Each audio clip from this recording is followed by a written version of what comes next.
শিশু বাচ্চা ঘুমিয়ে গেলে ভুলেও কখনো দুটি কাজ করবেন না, তাহলে আপনার শিশুর মারাত্মক ক্ষতি হয়ে যাবে। আমাদের গার্ডিয়ানরা খেয়াল করে না। বিশ্বনবী সাল্লাল্লাহু আলাইহি সাল্লাম বলেছেন, একজন বাচ্চা বালেগ হওয়া পর্যন্ত বাবা মার কঠিন দায়িত্ব।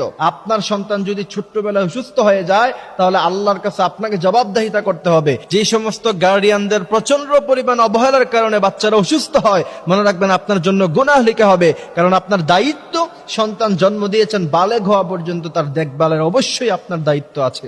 আর বিশ্বনবী সাল্লাল্লাহু আলাইহি সাল্লাম বলেছেন, বাচ্চাদের প্রতি তোমরা খুব সুনজর রাখো, বাচ্চাদেরকে ভালোবাসো, তাদের সাথে সুন্দর করে কথা বলো, হাসি দিয়ে কথা বলতে বলেছেন মুহাম্মদ সাল্লাল্লাহু আলাইহি সাল্লাম। এবং রাসূলের ব্যাপারে হাদিস এসেছে যে বিশ্বনবীর কাছে যখন ছোট ছোট বাচ্চারা আসতো, বিশ্বনবী তাদেরকে মাথায় হাত বুলিয়ে দিতেন, বিশ্বনবী তাদেরকে মিষ্টি বিতরণ করতেন, বিশ্বনবী তাদের সাথে মাঝে মাঝে দুষ্টামিও করতেন, বিশ্বনবী সাল্লাল্লাহু আলাইহি ওয়াসাল্লাম তাদের সাথে সুন্দর ব্যবহার করতেন। আর আমাদের বাচ্চারা মসজিদে আসলে ধমক দিয়ে মসজিদ থেকে আমরা তাড়িয়ে দেই। এই জন্য বিশেষজ্ঞরা বলছে, বাচ্চা যখন ঘুমায়, ওই ঘুমের সময় যদি আপনি দুইটি মারাত্মক ভুল করেন, কোরআন হাদিসও বলছে, তাহলে আপনার বাচ্চা অসুস্থ হয়ে যেতে পারে, তার ব্রেনে সমস্যা হতে পারে। সেটা হচ্ছে, অনেক গার্ডিয়ানরা মনে করে অসময় ঘুমিয়ে যায় বাচ্চারা, তখন মনে করে যে রাতের বেলা সে ঘুমাবে না, এই কারণে তাকে ঘুম থেকে জাগ্রত করে দেয়। না, তার যখন নরমালি ঘুম আসবে তখন আপনি তাকে ঘুমাতে দেন। যদি তার প্রচন্ড ঘুমের সময় তাকে এই ভেবে উঠিয়ে দেন যে রাতের বেলা সে ঘুমাবে না, তাহলে তার ব্রেনে আঘাত খায়, তার ব্রেন ঠিকমতো সঞ্চালন হয় না, তার ব্রেন ঠিকমতো কাজ করে না।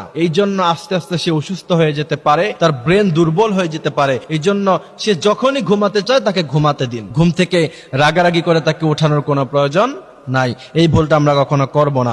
আপনি যদি এই ভুলটা জেনে শুনে করেন, তাহলে আল্লাহ পাক বলছেন, লা তুলকু বিআইদিকুম ইলাত তাহলুকা, নিজেরা নিজেদেরকে ধ্বংস করো না। আপনি যদি এই ভুল করেন, তাহলে নিজেরা নিজেদেরকে ধ্বংসের মধ্যে আপনি কাজটা করে ফেললেন। আল্লাহ পাক এই কাজটা থেকে আমাদেরকে হেফাজত করুক, বলেন আমিন। দ্বিতীয় নাম্বার হচ্ছে, শিশু বাচ্চা ঘুমায়, এটাকে একদম উলঙ্গ অবস্থায় ঘুম পাড়িয়ে রাখে। অনেক সময় দেখা যায় 7-8 বছরের বাচ্চা এটাকে উলঙ্গ অবস্থায় ঘুম পাড়িয়ে রাখছে। না, আপনি কখনো এটা করবেন না। ছোট্টবেলা থেকে বাচ্চাদেরকে লজ্জাশীল হওয়া শিখান। বিশ্বনবী সাল্লাল্লাহু আলাইহি সাল্লাম জীবনে কোনোদিন কখনো তিনি লুঙ্গি ছাড়া হন নাই, একবার উলঙ্গ হন নাই। একবার শুধুমাত্র বিশ্বনবীর চাচা যখন মক্কায় ঈদ টানছিল ছোট ছোট বাচ্চারা, তখন বিশ্বনবীও টানছিলেন, বলছেন, ভাতিজা লুঙ্গিটা খোলো, কাঁধের মধ্যে দাও, তারপরে তার উপরে তুমি ইট অথবা পাথর নাও। বিশ্বনবীকে এই কথা বলার পরে লুঙ্গি টান মেরেছিলেন, বিশ্বনবী মুহূর্তের মধ্যেই অজ্ঞান হয়ে পড়ে গিয়েছিলেন, এত লজ্জা ছিল তিনার। সুতরাং বাচ্চাকে একদম উলঙ্গ অবস্থায় কখনো আপনি ঘুমাতে দিবেন না, তাহলে আপনার বাচ্চা অসুস্থ হয়ে যেতে পারে, আপনার বাচ্চা লজ্জা নষ্ট হয়ে যেতে পারে। এবং বিশ্বনবী বলছেন, ইদা লাম তাস্তাহি